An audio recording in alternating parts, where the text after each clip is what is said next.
Ayan, mapagpalang araw po sa lahat, sa aking mga kaibigan at sa lahat ng mga plantita na nandyan.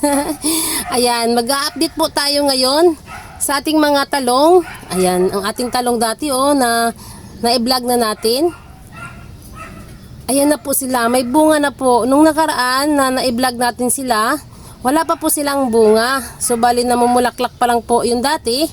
Ayan, ngayon, grabe ang bunga niya Ayan, napakaganda ng bunga. Sunod-sunod po yung bunga. Ayan, silipin natin. Ito po yung ating pamamaraan sa pagtatanim ng mga talong. Ayan, dito natin siya itinanim sa sako na yan. Yung sako na nasa gilid lang. Ayan Ayan, binutas natin yung sako.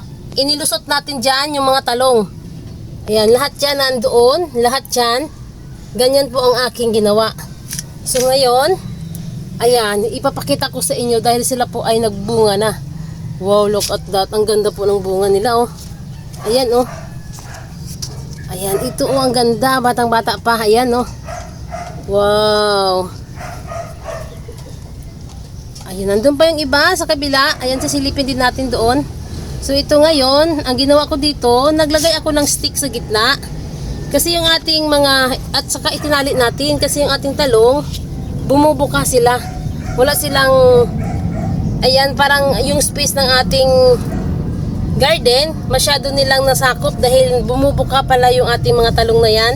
Kaya kailangan natin silang talian. Ayan, katulad nyan, maglagay tayo ng stick sa gitna. Ayan po yung ating stick Ayan, nakita nyo, tinalian ko sila. Pinagsama-sama ko sila. Ayan, para yung kanilang pagtayo, hindi po na tutumba. Dahil malakas pong hangin dito sa rooftop. Ayan, napakaganda po ng ating mga talong. Ayan Ayan po yung ating mga bagong pamamaraan. At talagang nasubukan na natin at napatunayan na mas maganda talaga ang pagtatanim sa bagong idea na ganito. Dahil nagbubunga din po siya. Ayan, ito yung ating double cropping na nakaraan na yung sa gitna niyan, mga pichay. So ngayon, na-harvest na natin yung pichay. Ang naiwan na lang ay yung ating mga talong. The next day. Okay, ayan. Ayan, napaka-fresh po ng ating morning dahil nakapagpitas po tayo ngayon ng ating mga gulay.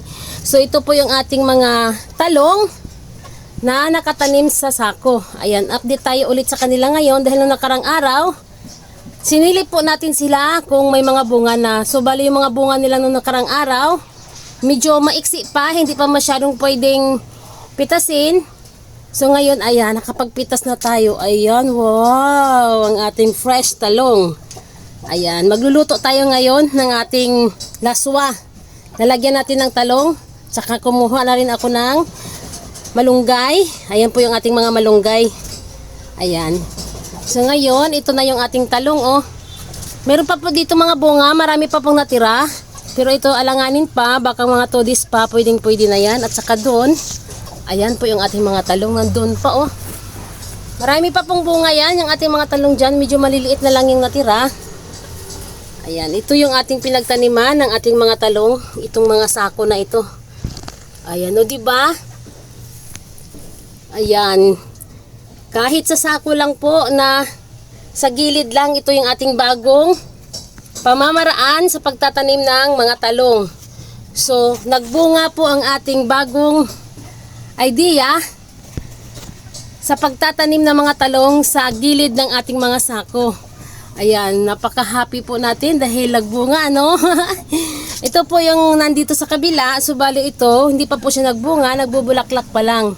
Ito ay nahuli ko po siyang naitanim dahil namatay po yung nandito.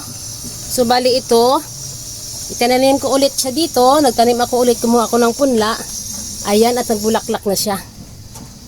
Ayan, napakaganda po ng bunga ng mga talong natin, napakakintab. Napakaganda ng kanilang mga bunga. Ayan, ang ating mga gulay. Napaka-fresh ng ating mga gulay. Magluluto tayo ng laswa. Sa mga Ilongga dyan, laswa po ang tawag sa amin. Sa mga yung bulanglang, tawag sa iba. So sa akin naman ay laswa. Lalagyan ko pa po yan siya ng tanglad. Ayan, simpleng pagluluto lang po para manamis-namis po yung ating bagong pitas na mga gulay. Ayan. Dito, napaka-busy ko kaninang umaga. Nagtanim tayo ng mga okra. Nag-transfer tayo dito sa mga sako. Ang dami ko pong okra. O, ayan o. Ayan. So, bali yan. Tatakpan natin yan mamaya. Kasi parang umiinit na dito. So, mamamatay po yung ating mga tanim na yan. Kung hindi po natin sila tatakpan. Kailangan natin silang takpan para hindi po sila mamatay sa init. Ayan. Okay. Ayan. At tayo ay magluluto na ng ating mga napipitas na mga gulay. Ayan, napaka-fresh ng ating gulay, ano? Ayan, napakaganda pa po ng mga talbos ng ating mga talong dyan, oh. Magbubunga pa po agad ito dahil unang pamimitas pa lang po natin ng mga bunga ng ating mga talong. Ayan, oh. Ayan, ang ganda ng kanilang mga bulaklak. Ayan, nandun po, may mga bunga pa. Alanganin pa po silang pitasin. Baka sa susunod na araw, mapipitasan natin yan sila. Dito, namitas ako dito kanina. Yung ating okra kasi, ayan, 2 puno lang po yung mayroong bunga. Ito siya, nakuha ko na po dyan ng ibang matanda na po yan. So bali ito, medyo bata pa. Ayan, nagsisimula pa lang siyang magbunga. Ayan, may mga bago tayong tanim ng mga okra. Ayan, tatakpan natin yan dahil lulupay-pay po yan sila sa init. So ngayon, ayan, ito lang muna yung ating napitas na mga okra. Kukunti lang, 2 lang muna dahil nasa 2 sako lang po yung ating napagtaniman ng mga okra. Ayan, okay. At tayo ay bababa na at tayo ay magluluto na ng ating laswa. Ng ating ulam na napitas na talong. Ayan, napatunayan po talaga natin na yung ating talong ay pwedeng-pwede itanim sa sako, sa gilid lang ng sako. Ayan, at para naglagay tayo dyan ng mga stick para hindi po sila matutumba. Ayan, oh.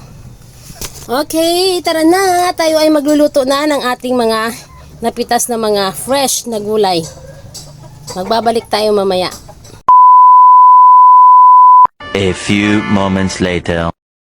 Okay, ayan ang ating fresh talong. At lalagyan na po natin yan ng ating sardinas. Ayan, naglagay din tayo dyan ng mga kulitis dahil alanganin po yung ating malunggay, kukunti lang, kaya maglalagay tayo dyan ng kulitis. Ayan, at ilalagay na natin yung ating sardinas. Ayan, pag ako maglagay ng aking sardinas, nasa pinaka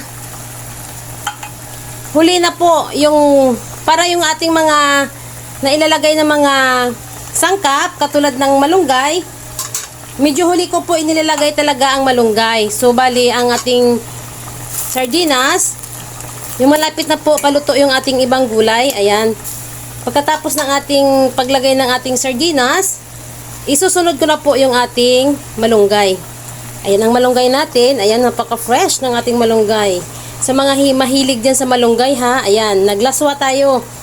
Ang aking tawag dito laswa, pero yung aking sahog ay sardinas. Sino mahilig dyan sa mga sardinas na ilalagay sa kanilang mga gulay? Ayan, napakaganda po talaga ng lasa pag mayroon tayong sardinas para sa ating nilulutong mga ulam. Ayan.